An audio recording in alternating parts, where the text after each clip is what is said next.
I welcome you to my channel. Subscribe and listen to my new stories every day. I'd always thought of myself as a regular guy. Married to Marcy for 12 years, we had what looked like a good life together. Sure, we had our fair share of bumps in the road, just like anyone else, but I never saw it coming. I never imagined I'd be blindsided by betrayal. It started with subtle changes in her behavior, things most people would brush off. Marcy had always been warm and affectionate, quick with a smile, and loved to plan little weekend getaways for us. But over the last few months, she seemed distracted, almost distant, especially when it came to family events or just simple nights at home. She was glued to her phone more often, texting at odd hours or checking her emails late into the night. Once, I even caught a glimpse of her screen, seeing a message from a contact simply named Jake. When I asked, she brushed it off, laughing that it was just a friend from work. I didn't want to be paranoid, I pushed the thought aside. She was busy, and everyone was tethered to their phones these days, right? But soon, even the ordinary things we used to enjoy together started feeling forced. Friday movie nights became Marcy's catch-up calls with work. Weekends, which we'd spent exploring new restaurants or hiking trails, turned into spa days and girl nights with friends I'd never heard of. I didn't question it, trying to respect her space. But deep down, something gnawed at me. Then came the night that turned everything on its head. I'd come home a bit early, ready to surprise her with dinner. She had been mentioning stress at work, so I thought I'd give her a little break. But when I walked in, the house was silent. Her car was gone, and there was a note on the counter that read, "Out with friends. Don't wait up."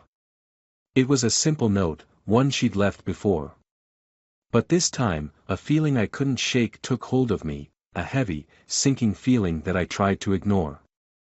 I had hoped that a quiet night by myself would help me shake it off, but by the next morning, the feeling had only grown. When she finally got home, her expression didn't show a hint of remorse.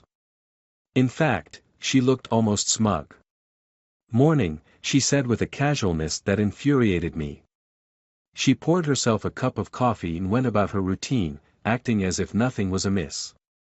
I watched her, waiting for an explanation, a reason, anything. But she simply smiled and asked how my night had been, like she hadn't just disappeared overnight without so much as a text. That was when I knew I couldn't keep brushing it off. I needed answers. When she went to take a shower, I picked up her phone. It was password protected, which wasn't out of the ordinary, but I'd known her passcode once, and now it had been changed. Something in me snapped, the curiosity boiling over into suspicion. It was the beginning of a spiral, one I'd later regret, but at that moment, all I wanted was the truth. I started looking into things I'd once never questioned. I noted the work trips she'd taken, the late nights at the office, and the increasing frequency of her weekend plans.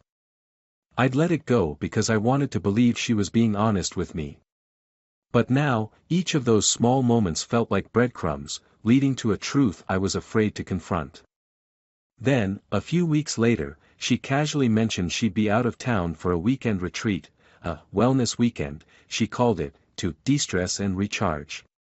The words were perfectly rehearsed, and she was almost too calm, like she'd said it a dozen times before. That's when the pieces started coming together, and I knew I couldn't sit idly by. I decided to follow her. It felt absurd, like something out of a cheap crime novel, but I was desperate. The next Friday, I took the day off work and tailed her. She'd packed an overnight bag and was dressed a little too well for a wellness retreat. I watched her drive through town and pull up to a small, quiet hotel just outside the city. She didn't see me parked across the street, watching as she stepped out of her car, her phone in hand, her expression lit up with excitement I hadn't seen in a long time. Moments later, a man stepped out of another car, a tall, well-dressed guy with a confident swagger. They embraced like old lovers, a familiar and intimate hug that told me everything I needed to know. I sat there in my car, gripping the steering wheel until my knuckles turned white. The shock hit me first, a wave of disbelief that left me staring, unblinking, as they walked inside. I felt my heart pounding in my chest, the blood rushing in my ears. I wanted to confront her right then and there, to shout, to demand answers, to tear down the facade she'd built. But I couldn't move. I was paralyzed, 1,000 emotions swirling inside me.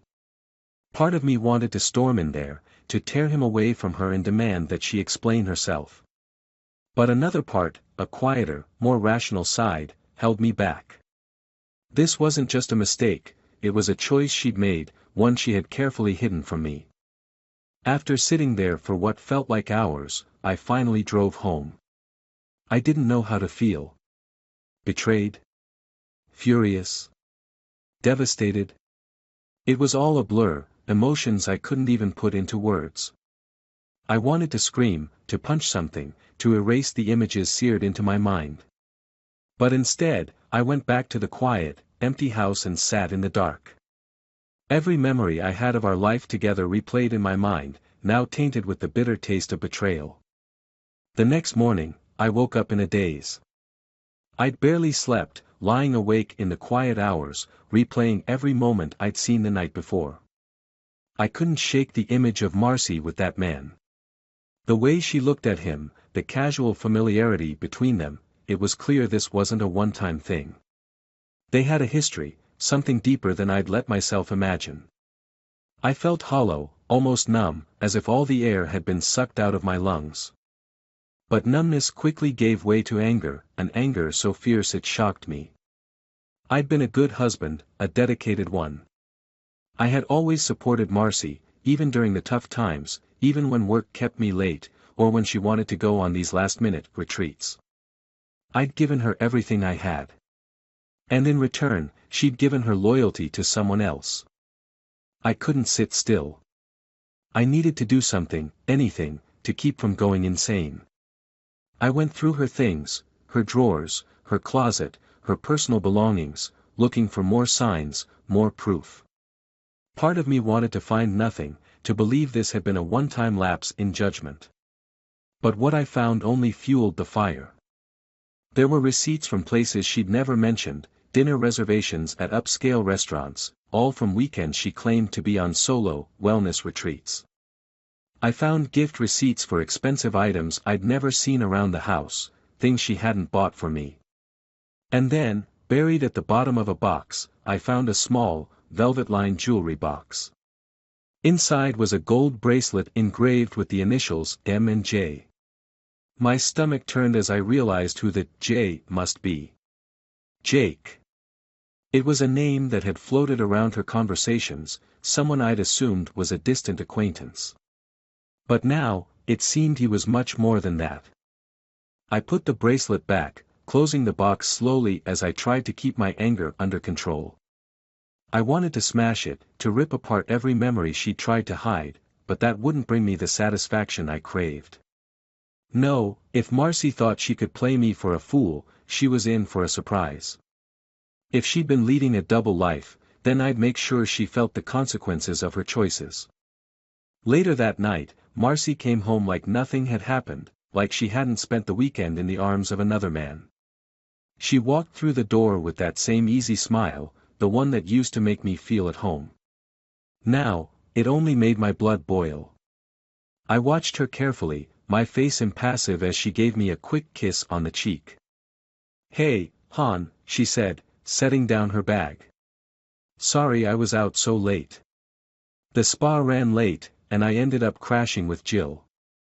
She looked me in the eye, lying to my face without so much as a second thought. I forced a smile, nodding. "Yeah, no problem. I hope you had a good time." She seemed satisfied with that, maybe even relieved. I watched her disappear into the bedroom, wondering how she could act so calm, so unbothered.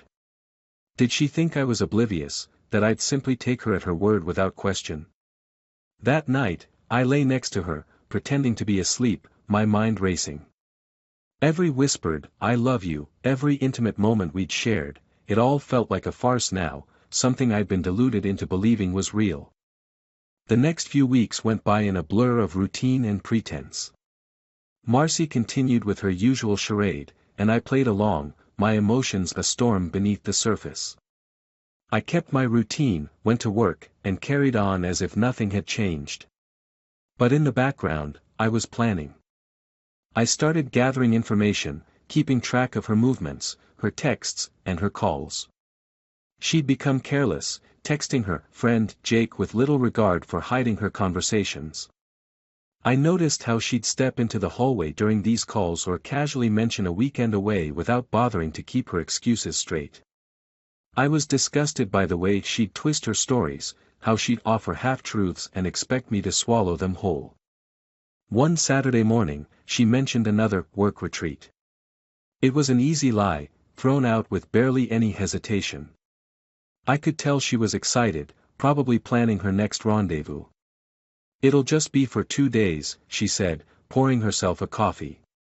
"Jill will be there too, so we can catch up. It'll be good for both of us." I nodded, pretending to believe her.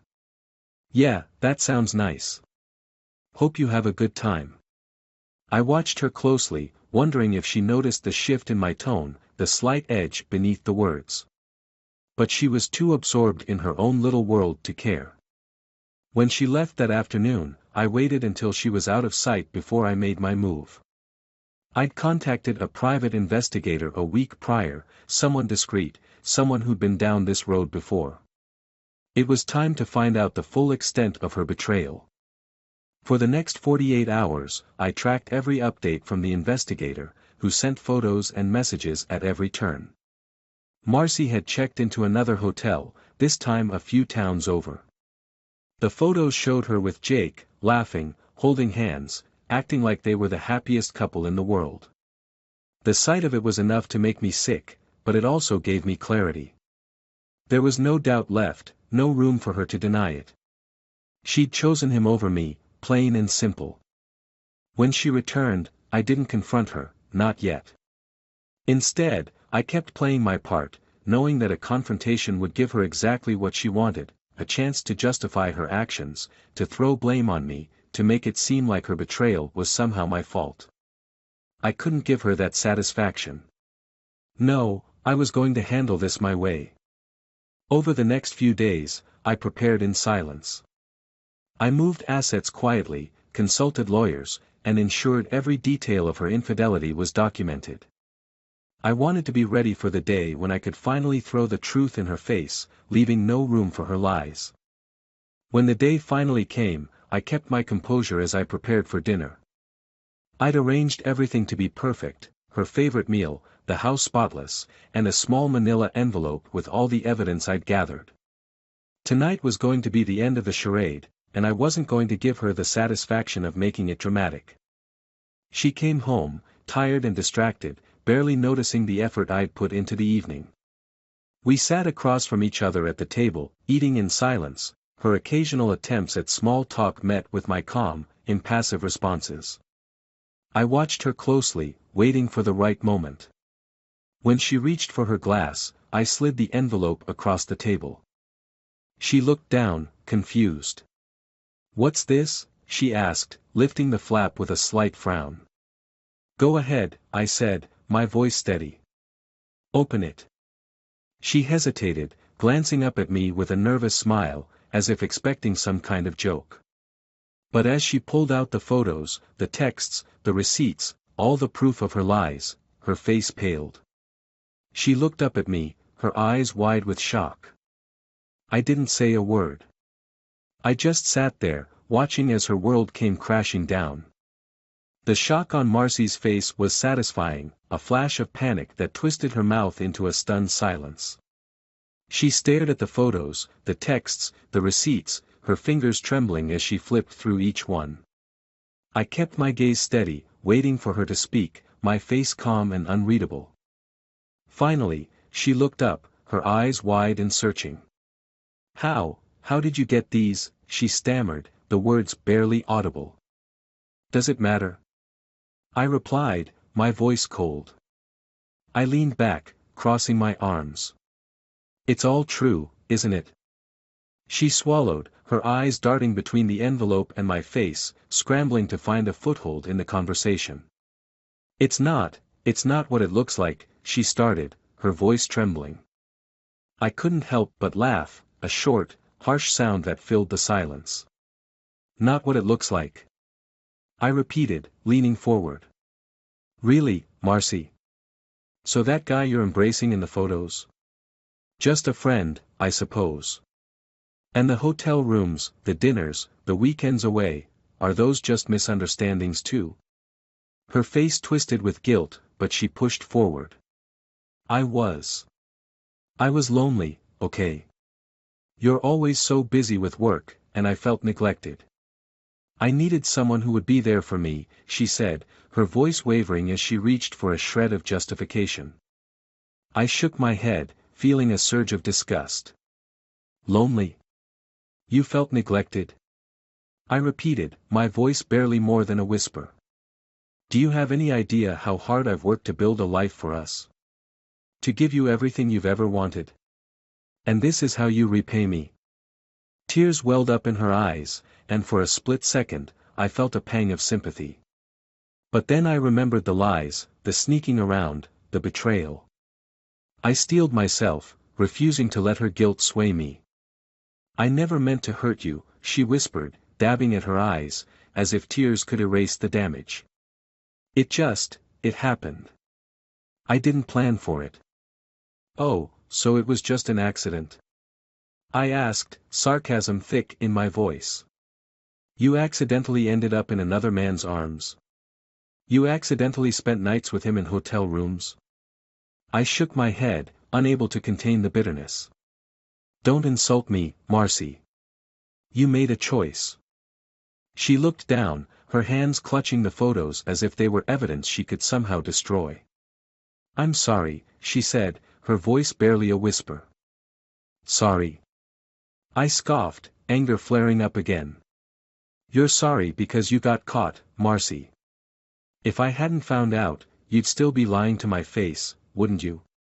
She opened her mouth to respond, but no words came out. She knew I was right, and the realization seemed to deflate her. The defiance, the smugness I'd seen just a few days ago, was gone, replaced by a look of despair.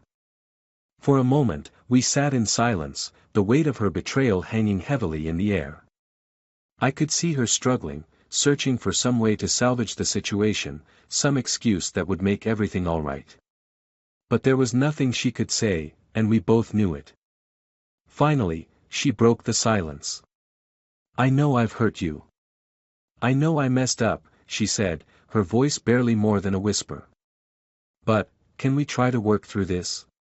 For us? For everything we've built? I felt a wave of incredulity. You want to fix this? I asked, the bitterness in my voice unmistakable. After what you've done? You really think I can just forget all of this? Her eyes pleaded with me, and she reached out to touch my hand. I pulled away, feeling the sting of her touch like a betrayal all over again. Please, she said, her voice cracking. I know I don't deserve it, but I still love you. I looked at her, my mind racing through everything we'd been through, everything she'd destroyed. I thought about the years of marriage, the sacrifices, the memories.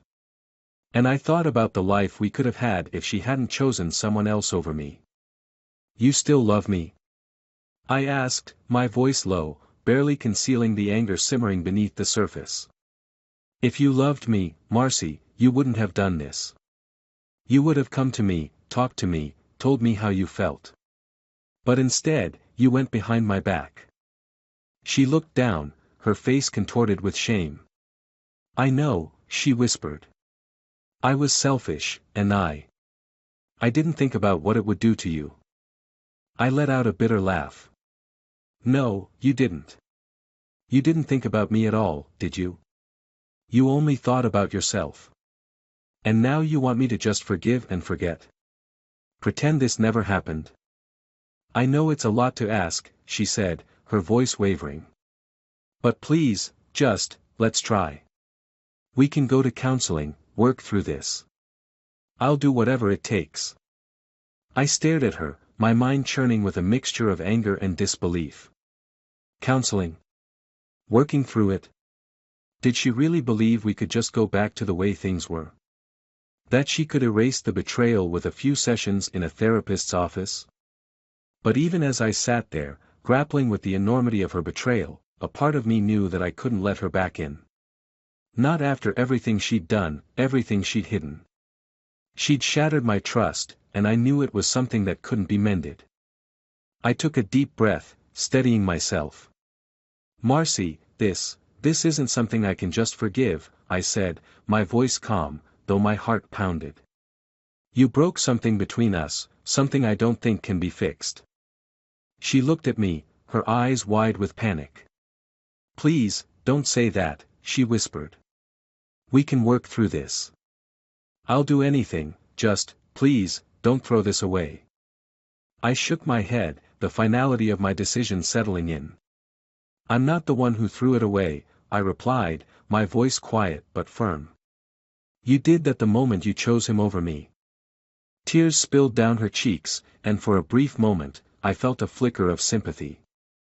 But it was quickly replaced by the cold, hard truth. She had made her choice, and now she had to live with it. I stood up, pushing back my chair. I'll be staying at a friend's tonight, I said, turning to leave. Please, wait, she cried, her voice desperate. I'll change, I swear.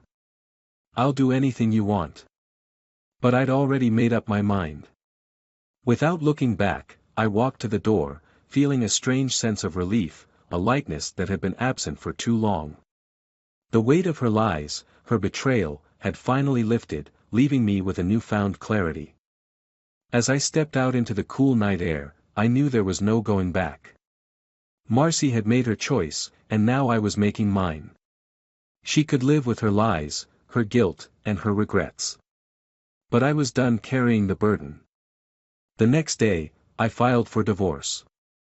There was no need for a drawn-out battle, no bitter arguments or dragged-out negotiations. I'd been thorough, gathering everything I needed to protect myself, and Marcy had no ground to stand on. The process was swift, and within a few months, the papers were finalized.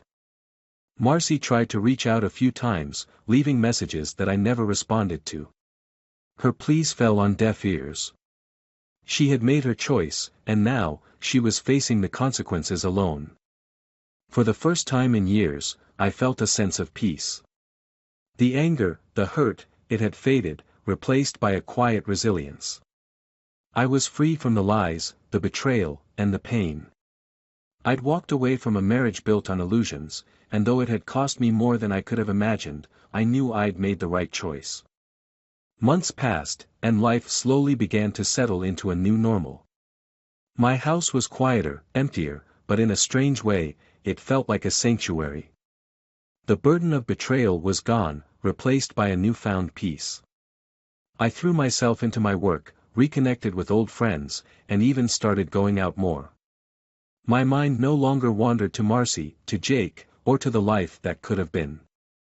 I was moving forward, finally free. One Saturday morning, as I was pouring a cup of coffee, my phone buzzed on the counter. The number was unfamiliar. I almost ignored it but, on a whim, decided to answer. Hello. Hey, it's Jake, the voice on the other end replied, low and hesitant. My stomach twisted with anger and disbelief. This was the man who had ruined my marriage, who had taken my life apart piece by piece, and now he was calling me. What do you want, Jake? I replied, my voice cold. There was a pause on the line, and when he spoke again, his tone was softer, almost apologetic. Look, I know I'm the last person you want to hear from, but there's something you should know. I wouldn't be calling if it wasn't important. I stayed silent, waiting.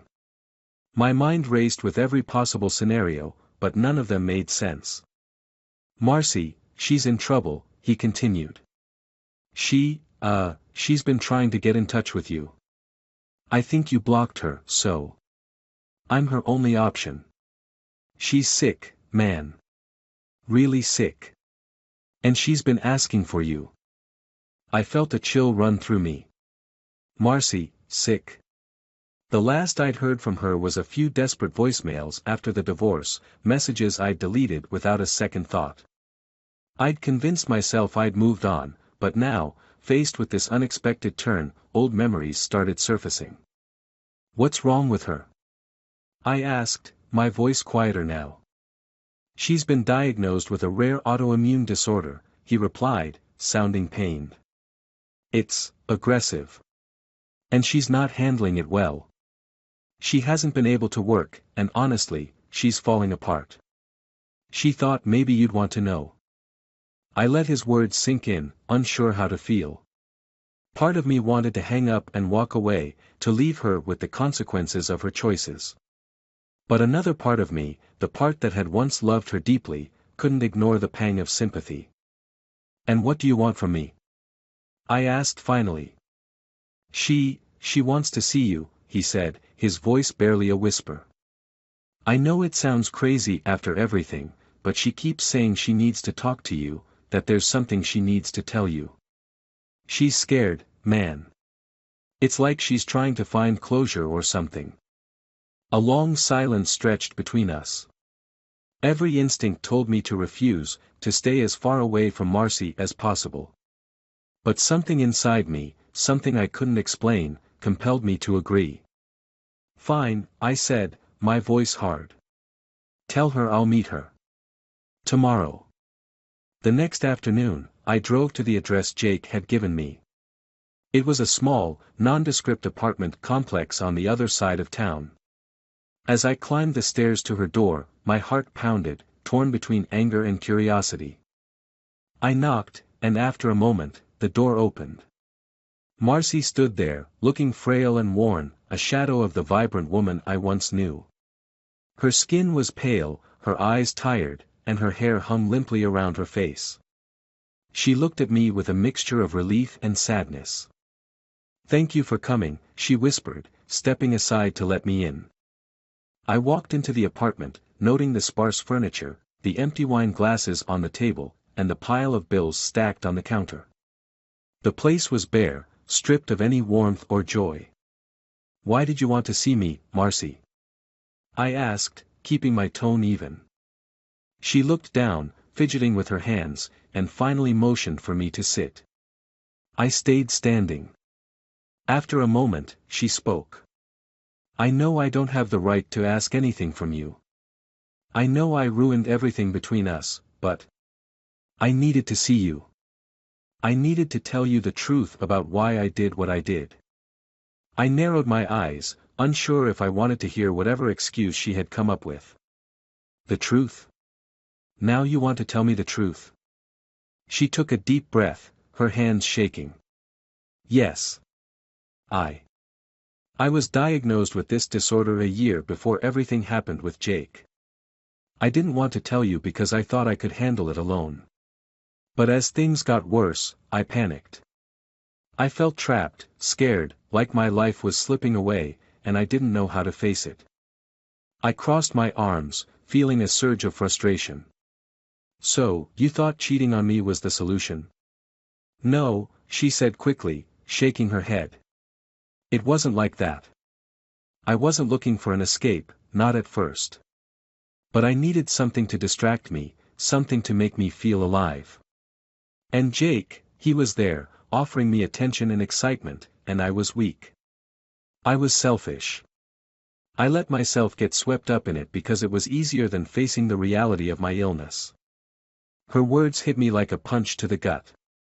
For a moment, I felt a flicker of pity, a small crack in the wall of anger I'd built around myself. But I couldn't let her off the hook that easily. "So, you used your illness as an excuse to betray me?" I asked, my voice cold. "No," she whispered, her eyes filling with tears. "I don't expect you to forgive me, but I needed you to know. I never stopped loving you, even when I was at my worst. I just didn't know how to face you, how to let you in. And now it's too late." She looked down, her shoulders slumping as if the weight of her guilt had finally crushed her. I felt a strange mixture of anger and sorrow, watching her broken and defeated, the vibrant woman I'd once loved reduced to a shell of herself. After a long pause, I spoke, my voice softer than I intended. Why didn't you tell me, Marcy? Why didn't you trust me enough to be there for you? Her voice cracked. Because I was ashamed. I was terrified of being vulnerable, of letting you see me weak. I didn't want you to see the worst parts of me. And in the end, I lost the best part of my life because of it. I stood there, absorbing her words, feeling the weight of her regret. A part of me wanted to comfort her, to offer some kind of solace. But another part of me knew that this was the price she had to pay for the choices she'd made. I'm sorry, Marcy, I said, my voice barely a whisper. But you made your choice. She nodded, tears streaming down her face. I know. I understand. I needed to tell you. I needed you to know the truth. We sat in silence for a moment, both of us processing the gravity of what had happened, the broken pieces of a life we'd once built together. As I stood to leave, she reached out, her fingers brushing mine. Thank you, she whispered, her voice raw with emotion. Thank you for giving me this moment. I nodded, pulling my hand away. Goodbye, Marcy. I left her apartment, the door closing softly behind me. I felt a strange sense of closure, a quiet finality that settled over me like a weight lifted. The anger, the betrayal, it was still there, but it had faded, replaced by a bittersweet understanding. As I walked back to my car, a sense of peace washed over me. I had let go of the past, of the hurt and betrayal, leaving it all behind. Marcy had chosen her path, and I had chosen mine. I didn't know what the future held, but for the first time in a long time, I felt ready to face it. And as I drove away, a new chapter waiting to be written, I knew that I'd finally found something I thought I'd lost forever, my freedom.